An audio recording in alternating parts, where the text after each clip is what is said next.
আল্লাহকে আমরা মানলাম না, আল্লাহকে শুনলাম না, আল্লাহকে জানলাম না কেন? কি কারণে? আমাদের ভুলটা কি? আমরা কোথায় গিয়ে দাঁড়িয়ে আছি? একটা লোকের কাছে, একটা লোক তার বাড়িতে হায়াতুল হাইওয়ানের মধ্যে এই ঘটনাটা আছে। একটা লোক তার বাড়িতে একটা কুকুর ছিল, বাদশা, এক বাদশার বাড়িতে কুকুর আছে একটা। সেই কুকুরটা যেখানে যায় সেখানে সাথে করে নিয়ে যায় এবং কুকুরটাও সাথে সাথে যায়। যেখানে যায়, গোসল করতে যায়, তাও ওখানে কাপড় পাহারা দেয়। এক কথায় প্রত্যেকটা জায়গাতে যাবে। একদিন এক জায়গাতে ভালো পরিবেশে যাবে, এক কথায় কোনো বড় পার্টিতে যাবে, তো সেই লোকটা বলছে যে কুকুরটাকে বেঁধে দেওয়া হোক। কুকুরটাকে বেঁধে দিয়েছে, তো কুকুরটা ছটফট ছটফট করছে আসানোর জন্য। আমি একদম বোঝানোর জন্য বলছি যে মানুষকে আল্লাহ তৈরি করেছে, এই জন্য আল্লাহ বলেছেন উলাইকা কাল আনাম। এই কথাটার ব্যাখ্যা দিতে গিয়ে, এই কথাটাকে বুঝাতে গিয়ে আপনাকে আমি এই ঘটনাটা আপনাকে বলছি। তো এই কুকুরটাকে বেঁধে দিয়েছে। তো এই কুকুরটাকে একটা ঘরের মধ্যে বেঁধে দিয়ে, যে ঘরে বেঁধেছে এই ঘরের মধ্যে একটা বোবা মেয়ে, কথা বলতে পারে না, সেই মেয়েটা ঘরের একটা কোণে বসে আছে। করে বসে আছে। বাবুর্চিকে বাদশা বলে গেল, বাবুর্চি আমার খাওয়ার যখন সময় হবে তখন খাওয়ার রেডি করে তুমি আমার তাকের উপরে, আলমারির উপরে তুমি রেখে দেবে। তো বলছে ঠিক আছে। খাবার তৈরি করে রেখে দিয়েছে। রেখে দেওয়ার পরে ওই যে কুকুরটা যে ওরকম দৃশ্য করছে, বোবা মহিলাটা, বোবা মেয়েটা সমস্ত কিছু কিন্তু দেখছে। সেখান থেকে যাচ্ছে না, ওর কাকির দেখছে, ওর আকৃতি দেখছে, ওর আকার, অঙ্গীকার, ভঙ্গিমা সব কিছু দেখছে, লক্ষ্য করছে। তারপরে কিছুক্ষণ পরে মেয়েটা কথা বলতে পারে না, মেয়েটা চালা করতে পারে না, এবং সবাই দেখতে পেল যে একটা উড়ন্ত সাপ এসে, সাপটা উঠতে উঠতে এসে বাদশার যে খাবারটা আছে সেই খাবারে, বাদশার খাবারে মুখ দিয়েছে। মুখ দেওয়ার পরে আবার সাপটা ওখান থেকে উড়ে চলে গেল। ঘরের মধ্যে কেউ নাই, ওপরে দেখেছে আল্লাহ, নিচে দেখেছে ওই বোবা মহিলা, এবং তৃতীয় নম্বর দেখেছে ওই যে কুকুরটা দেখেছে, যেই কুকুরটাকে জিঞ্জির দিয়ে বাঁধা আছে সেই কুকুরটা দেখেছে, আর অন্য কেউ দেখেনি। কেমন করে কুকুরটা মানুষ মানুষের সাথে বেঈমানি করতে পারে বন্ধু, কিন্তু একটা জন্তু আপনার সাথে বেঈমানি করতে পারে না। মানুষ বিশ্বাসঘাতকতা করতে পারে, মানুষ আপনার পিছন দিক দিয়ে আপনার ছুরি মারতে পারে, কিন্তু একটা জন্তু আপনার সাথে বিশ্বাসঘাতকতা করতে পারে না। এমন সময়তে দিন চলে যায়, খাওয়ার সময় হয়েছে, একটা দুটা হয়ে যায়, তখন বাদশা এসে ঘরের মধ্যে প্রবেশ করেছে। দেখছে যে নাস্তা লাগা আছে, খাবার লাগা আছে, খাবারটা নিয়ে খাবার টেবিলে বসেছে। আর যেমনই বসা, কুকুরটা দাঁড়িয়ে দাঁড়িয়ে দাঁড়িয়ে দাঁড়িয়ে সব দেখছে। মহিলাটা, যে মেয়েটা, বোবা মেয়েটা বাদশাকে বোঝানোর চেষ্টা করছে, বাদশা এই খাবারটা খায়েন না, খাবারটাতে বিষ আছে, সাপে মুখ দিয়েছে, এই খাবারটা খায়েন না, বলতে পারে না, শুধু অঙ্গিমা আর ভঙ্গিমাতে বোঝাচ্ছে, বাদশা বুঝতে পারে না। বাদশা বলছে কি বলতে চাইছো তুমি, কি বলছো তুমি, ভালো করে বলো, কিন্তু বুঝতে পারে না। কুকুরটা ছটফট করছে, কি করে আমার মরিবকে, আমার মালিককে বাঁচানো যাবে। যদি আমার মালিককে যদি না বাঁচায় তবে এই খাবারটা খাবে, আর খাবারটা খাবে, খাওয়ার পরে দুনিয়া ছেড়ে চলে যাবে। ছটফট ছটফট ছটফট করছে, কোন রকম খাবারটা মুখে তুলে দিতে যাবে, কোন রকম নিজের পাটাকে আগিয়ে দিয়ে, পাটাকে আঁচড়ে দিয়ে খাবারটাকে মাটিতে ফেলে দিয়েছে। খাবারটাকে মাটিতে ফেলে দেয়, খাবারটাকে মাটিতে ফেলে দেওয়ার পরে কুকুরটার উপরে অনেক মালিকের রাগ হলো। আমি খাবার খেলাম, এত সুন্দর করে তোকে লালন পালন করছি, এত সুন্দর সুন্দর খাবার দিচ্ছে, তুই আমার খাবারটাকে তুই ফেলে দিলে। কুকুরটাকে মারতে আরম্ভ করেছে, মারতে মারতে মারতে মারতে মারতে যখন ওর দম যখন যাব হয়ে গেছে, তখন কুকুরটাকে ছেড়ে দিয়েছে। আবার যে খাবারটা বেঁচেছিল ওই খাবারটা নিয়ে আবার খেতে বসেছে, খাবারটা নিয়ে খেতে বসেছে। এমন সময় কুকুরটা আবার কুকুরটা চেতন হয়ে যাওয়ার পরে আবার ওই খাবার হাত থেকে কেড়ে নিয়ে কুকুরটা নিজে খাবারটা খেয়ে নিল। খাবারটা খাওয়ার পরে 3 থেকে 4 মিনিট পরে কুকুর দুনিয়া থেকে বিদায়। আশ্চর্য। বাদশা বলছে, কি ব্যাপার রে, কি ব্যাপার? জানতে তো পারলাম না, বুঝতে তো পারলাম না। খাবার কুকুরটা খেলো, অথচ খাওয়ার পরে 3 মিনিট 4 মিনিট পরে মরে গেল। কি ব্যাপার বুঝতে পারলাম না। ওই যে বোবা মেয়েটাকে জিজ্ঞাসা করছে, কি ব্যাপার বলো, খুলে খুলে খুলে খুলে বলো। এবার ইশারাতে ইশারাতে ইশারাতে বোবা মেয়েটা বলছে, বাদশা নামদার এই যে খাবারটা রেখে গেছে। বাদশা যখন রেখে যায় খাবারটা, বাবুর্চি যখন রেখে যায় খাবারটা, এই খাবারটাতে একটা বিষাক্ত সাপ এসে মুখ দিয়ে দেয়। এখানে তো কেউ নাই, আর কেউ নাই, কেউ দেখেনি। আমি তো বোবা, আমি আপনাকে অনেক বোঝানোর চেষ্টা করেছি কিন্তু আপনি বুঝেননি। আমি বোঝানোর চেষ্টা করেছি, আপনি বুঝেননি। কিন্তু কুকুরটা আপনাকে খেতে দেবে না, তার কারণে দুইবার করে আপনার হাত থেকে খাবারটাকে ফেলে দিয়েছে।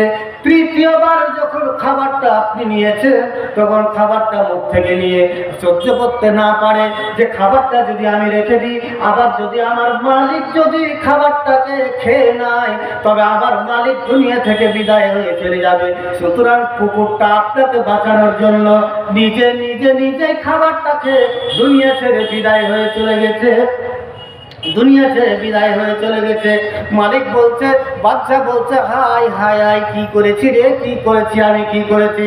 বন্ধু, আমি আপনাকে বোঝাতে চাইলাম যে যে কুকুরটাকে লাত জুতা মেরে, কিল মেরে, লাঠি মেরে যেই কুকুরটাকে ভালো খাবার দেয় না, হাড্ডিগুলো দেয়, তাকে বাইরে থেকে খাবার দেয়, এটো খাবার গালা দিয়ে আসে, সেই খাবারটা চেপে চেপে চেটে চেটে চেটে খায়। সেই খাবারটা খাওয়ার পরে একটা মালিকের এত বফাদার, যে মালিকের বাড়িতে আছে, সেই মালিক নিজে মালিককে বাঁচিয়ে নিজে মৃত্যু বরণ করেছে, নিজে বিষের খাবারটাকে খেয়ে নিজের মালিককে বেঁচিয়েছে। বন্ধুরা, আমি আপনাকে বলতে চাইছি, বুঝাতে চাইছি, আল্লাহ রাব্বুল আলামিন বলছেন, উলাইকা কালানাম। তবে চিন্তা করুন তো, এই কুকুরটা নিজের মালিককে বাঁচানোর জন্য বিষ দেওয়া খাবারকে খেয়ে নিয়ে নিজের মালিককে বাঁচিয়েছে। আপনার মালিক আপনাকে ছোট থেকে বড় করে, সুন্দর করে লালন পালন করে আপনাকে মানুষের মতো মানুষ তৈরি করেছে।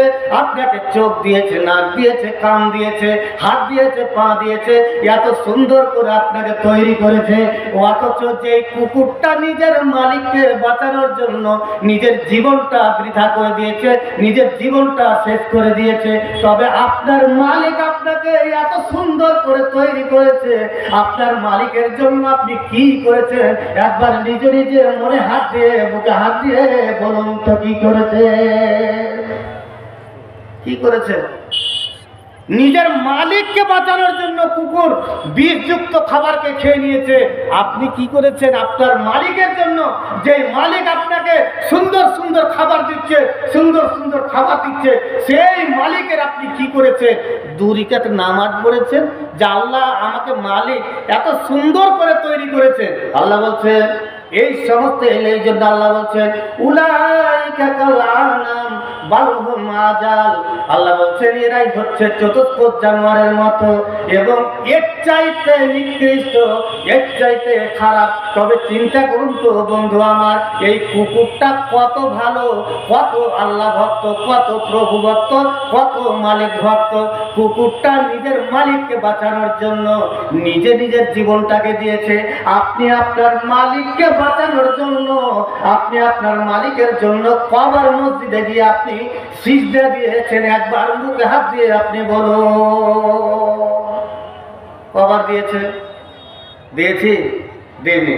আল্লাহ রাব্বুল আলামিন বলছেন, বন্ধুরে, বান্দারে, জাহান্নামটা এত নিকৃষ্ট জায়গা, এত খারাপ জায়গা রে, এত খারাপ জায়গা।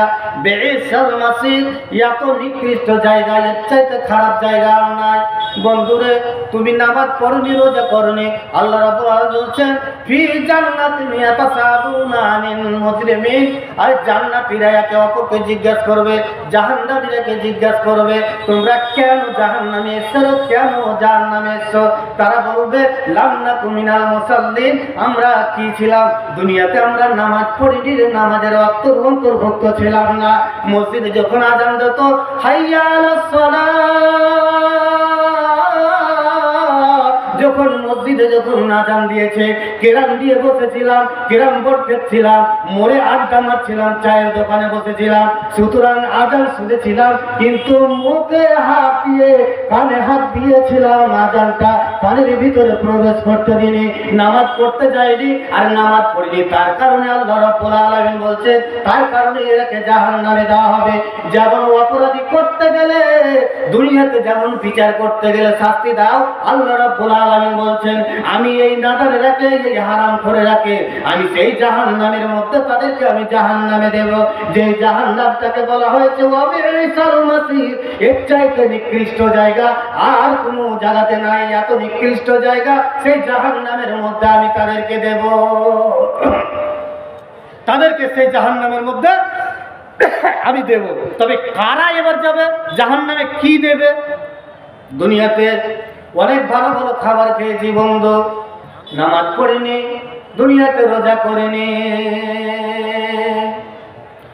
মোরা এমন ভাবে পার্টি করি, ভাইয়ে ভাইয়ে লোভে মরি, মোদের ভোটের জোরে বাপু বিধান সবাই জান, মোরা বেঈমান মুসলমান মোদের নাইকো কান্দ জ্ঞান, মোরা বেঈমান মুসলমান মোদের নাইকো কান্দ জ্ঞান, মোরা মোদের আড্ডাই বসে থাকি, কেরাম বোর্ডের পাশাপাশি, জুয়ার আড্ডাই বসে থাকি, কেরাম বোর্ডের পাশাপাশি, মসজিদ ঘরে যাই না কবু, ডাইনা সে তোয়া জান, মোরা নাস্তিক মুসলমান মোদের নাইকো কান্দ জ্ঞান, মোরা নাস্তিক মুসলমান মোদের নাইকো কান্দ জ্ঞান। কি করলি তুই ভাবে এসে, মায়া জালে গেলি ফেসে, কি করলি তুই ভাবে এসে, মায়া জালে গেলি ফেসে, আজরাইল এসে ধরবে কষে, কে বাঁচাবে তোর পরাণ, মোরা নাস্তিক মুসলমান মোদের নাইকো কান্দ জ্ঞান, মোরা বেঈমান মুসলমান মোদের নাইকো কান্দ জ্ঞান।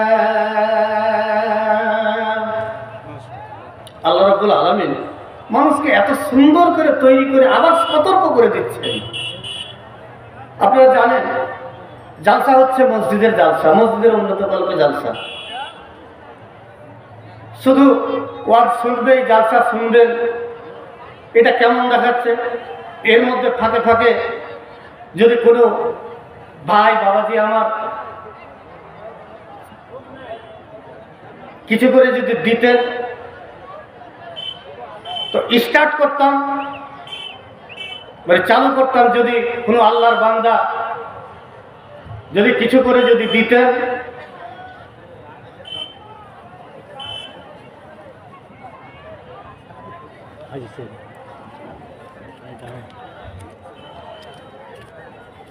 জাযাকাল্লাহ বারাকাল্লাহ হায়াকাল্লাহ। আল্লাহ রাব্বুল আলামিন আমার জামাই 500 টাকা সালাওয়াতপুর থেকে আল্লাহ দিয়েছে, এবং আমার শ্বশুর মশাই আল্লাহ রাব্বুল আলামিন 500 টাকা আল্লাহ দিয়েছে। আল্লাহ রাব্বুল আলামিন যে উদ্দেশ্যে আল্লাহ যে নিয়তে দান করেছে, আল্লাহ তুমি তাদের দানকে আল্লাহ সাদরে গ্রহণ করে নাও। আল্লাহ তুমি তাদের মনোবাঞ্ছনাকে আল্লাহ তুমি পূরণ করো, আল্লাহ তুমি তাদের খেতে কামারে আল্লাহ তুমি বরকত দাও। আল্লাহ যে উদ্দেশ্যে যে নিয়তে আল্লাহ দান করেছে, আল্লাহ রাব্বুল আলামিন তুমি তাদের দানকে আল্লাহ তুমি সাদরে গ্রহণ করে নাও। তবে আমি যেটা বলছিলাম, আল্লাহ রাব্বুল আলামিন বলছেন ইন্না জাহান্নামা কানাত মিরসাদা লিত-তাগীনা মাআবা, জাহান্নামটা হচ্ছে একটি ঘাঁটি, এই জাহান্নাম লাবিসিনা ফিহা কাবা, তারা এই জাহান্নামের মধ্যে যাবে, যারা যাবে যারা অপরাধী।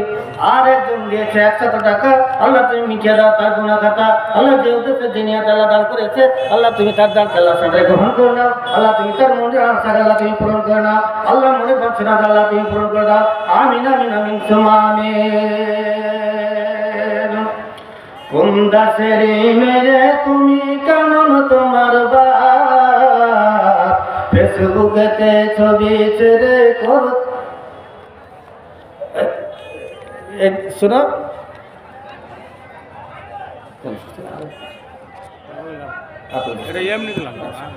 আল্লাহ একজন 50 টাকা দিয়েছে, আল্লাহ একজন 50 টাকা করেছে দান। আল্লাহ যে উদ্দেশ্যে আল্লাহ জেনে আল্লাহ দান করেছে, আল্লাহ তুমি তার দানকে সাথে গ্রহণ করে নাও। আর একজন ভাই আমার 200 টাকা করেছে দান, আল্লাহ তুমি মিটিয়ে দাও মনের আমার।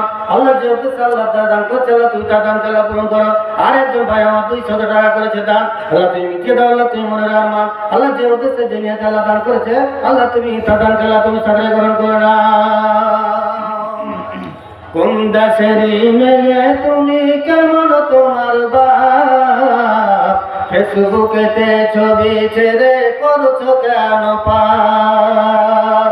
কোন দেশেরই মেয়ে তুমি, কেমন তোমার বাপ, ফেসবুকেতে ছবি ছেড়ে করছো কেন পাপ। ছেলে মেয়েদের কাছে বসে শিক্ষা দেয় না ভাই, মা মেয়েকে কেমন লাগে ফেসবুকে জিগায়।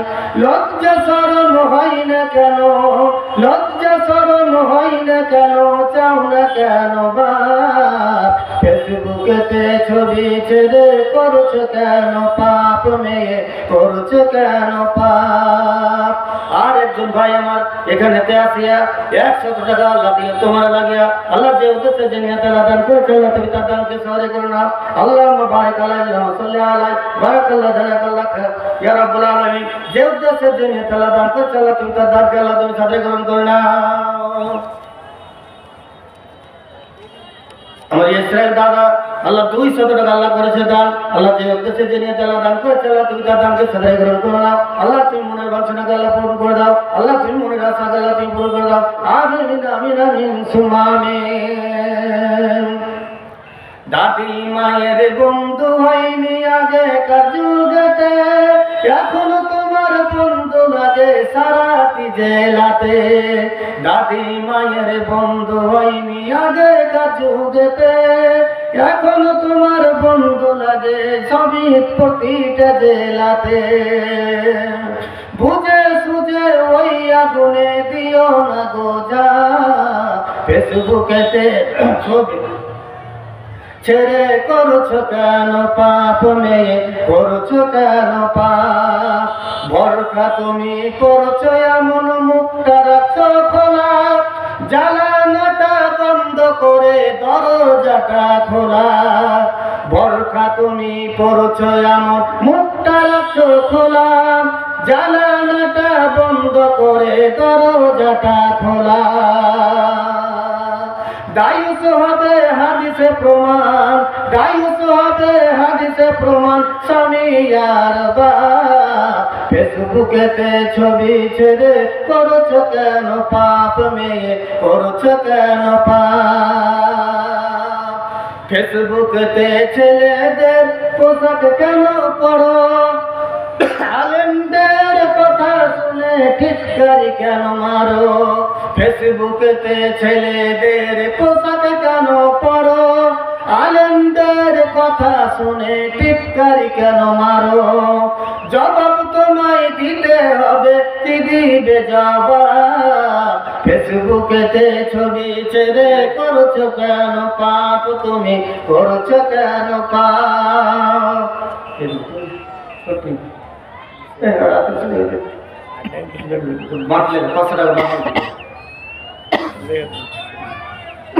কে লেখছে ওইদিকে? 500 টাকা বাকি লেখা, 500 টাকা বাকি। 500 টাকা বাকি। কি নাম? নামটা কি?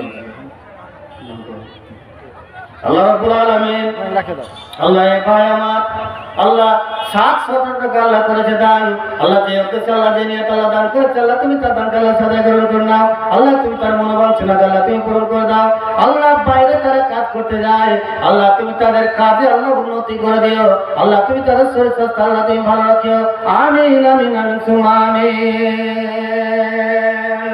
মা বোনেরা আপনারা আছেন, যদি আপনারা কিছু দিতেন, সুন্নাতি দান হলো সবচাইতে সুন্নাতি দান হলো, যদি পারেন, কোনো মা আছে, কোনো আমার বোন আছে যে একটা চাঁদের হার দিয়ে পাঠাবেন, বা একটা কানের দুল না কি বলে ডাকফুল, বিহারে জালসাতে অনেক দেয়। এক জালসাতে গেছি, শুধু 18 ঘন্টা চালের হার পড়েছে।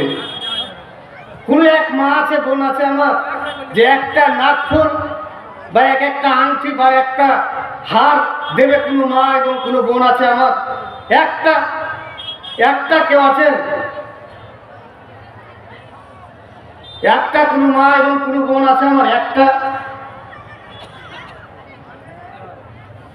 একটা হাদিস আপনাকে বলি, দারমি শরীফে একটা হাদিস আছে। আমার ডাঙ্গাহাটে মৌলানা আব্দুল্লাহ মাদানীকে জিজ্ঞেস করেছিলাম যে মৌলানা এই হাদিসটা কেমন কি, তো বলছে হাদিসটা সাহিহ, তো হাদিসটা দারমি শরীফে আছে। তো বিশ্বনবী জনাবে মুহাম্মদ রাসূলুল্লাহ সাল্লাল্লাহু আলাইহি সাল্লাম মিরাজে গেলেন।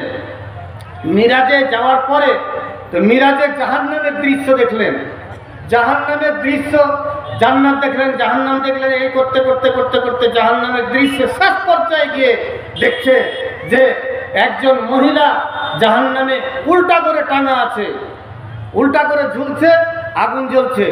আগুন একবার উপরের দিকে উঠছে, একবার নামতে নামছে। যখন উপরে উঠে মেয়েটা উপরে উঠে, যখন নামতে নামে তখন মেয়েটা নামতে নামে, এবং এমনভাবে চিৎকার করছে, এমনভাবে চিৎকার করছে, মনে হয় যে সারা জাহান্নামটা মাথায় করে নিচ্ছে, সারা জাহান্নামটাকে তোলপাড় করে নিচ্ছে। এত কষ্ট, মেয়েটার পেট এরকম করে হাঁড়ি হয়ে ফুলে আছে।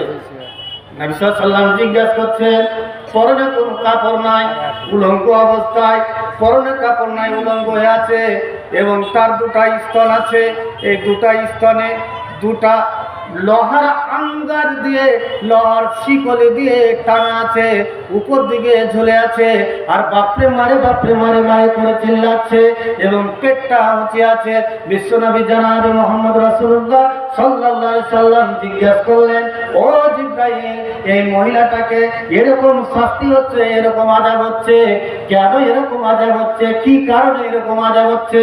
হযরত জিবরাইল আলাইহিস সালাম বললেন, ইয়া হাবিবাল্লাহ, ইয়া রাসূলুল্লাহ, এই মহিলাটা নামাজ পড়তো, রোজা রাখতো, সব কিছু করতো, এবং কোরআন পড়তো, 5 ওয়াক্ত নামাজের পরে কোরআন তেলাওয়াত করতো। কিন্তু এই মেয়েটা একটাই কাজ করতো না। যখন রাস্তা দিয়ে যেত, রাস্তা দিয়ে যখন হাঁটতো, এই মেয়েটা কি করতো? এই মেয়েটা কোনো সময়তে মাথায় কাপড় করতো না, পর্দা করে যেত না। আর পর্দা না করার কারণে এই মেয়েটা যখন রাস্তা দিয়ে যেত, এই মেয়েটাকে যত ছেলে দেখেছে, এই মেয়েটাকে যতজন দেখেছে, ততজনের বাচ্চা পেটের মধ্যে আছে। এবং একটা ছেলে যদি 10 বার যদি দেখে থাকে, তো 10টা পেটের মধ্যে বাচ্চা। চোরের মতো, কুকুরের বাচ্চার মতো, বিলাইয়ের বাচ্চার মতো পেটের মধ্যে কিলবিল কিলবিল কিলবিল করছে। তবে যতজন দেখেছে ততজন তার পেটে বাচ্চা আছে। বিশ্বনবী জনাবে মুহাম্মদ রাসূলুল্লাহ সাল্লাল্লাহু আলাইহি সাল্লাম বলছেন, এ জিবরাইল, এই মহিলাটা একটা এরকম সামান্য কাজের জন্য এরকম শাস্তি, তার বাচ্চাগুলো প্রসব হয় না কেন? বাচ্চা প্রসব হয় না, আকাশটাকে সারা জাহান্নামটাকে চিৎকার করে তোলপাড় করে দিচ্ছে। জাহান্নামের অন্যান্য মহিলারা বলছে, চল করে চল তো, ওই মহিলা ওই মেয়েটার চল তো, আমরা বাচ্চাগুলোকে প্রসব করিয়ে দিই। বাচ্চাগুলো প্রসব করাতে যাবে, আগুনের শিকলি নেবে আর বংশী ফাঁস করবে। এ মহিলাগুলা যাবে, দুনিয়াতে বাচ্চা হতে গেলে দাইমার ডাক্তার দরকার হয়, হসপিটালের দরকার হয়, কিন্তু সেখানে বাচ্চা প্রসব করার জন্য সেখানে সেই মহিলাগুলা বলছে, চল রে চল, আমরা তার বাচ্চাগুলো প্রসব করে দিই। বাচ্চা প্রসব করানোর জন্য যাবে, সেখানে গিয়ে হাজির হবে, এবং তার পেচ্ছাবের দাঁত দিয়ে যেই শিকলিটা তৈরি করেছে, আগুনের শিকলিটা তৈরি করেছে, সেই শিকলিটা বাচ্চাটার গলাতে ফাঁস লাগাবে। আর ফাঁস লাগিয়ে লাগিয়ে লাগিয়ে 2 হাত দিয়ে এত জোরে, যত জোর শক্তি টানতে থাকবে। কতদিন থাকবে? জিবরাইল বলছেন, এই মহিলাটার একটা বাচ্চা প্রসব করতে ৭৭ বছর লেগে যাবে। একটা বাচ্চা প্রসব করতে ৭৭ বছর লাগবে, তবে ওর মধ্যে কত পেটে বাচ্চা আছে। আল্লাহ রাব্বুল আলামিন বলছেন এই হলো সেই জাহান্নাম, যে জাহান্নামটাকে দেব। কারা যাবে জাহান্নামে? লাবিসিনা ফিহা আকাবা, তারা যুগ যুগ যুগ যুগ ধরে তারা জাহান্নামে অবস্থান করবে, তাদের ওখান থেকে পালাবার কোনো রাস্তা নাই। আল্লাহ এক আয়াতে বলছেন, কারাকে ডেকে বলছেন? এই লোকগুলোকে ডেকে বলছেন ইয়া আইয়ুহাজ জান্নুনাল মুকাজ্জিবুন।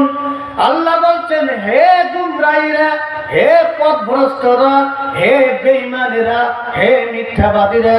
আল্লাহ মিথ্যাবাদী বলছে,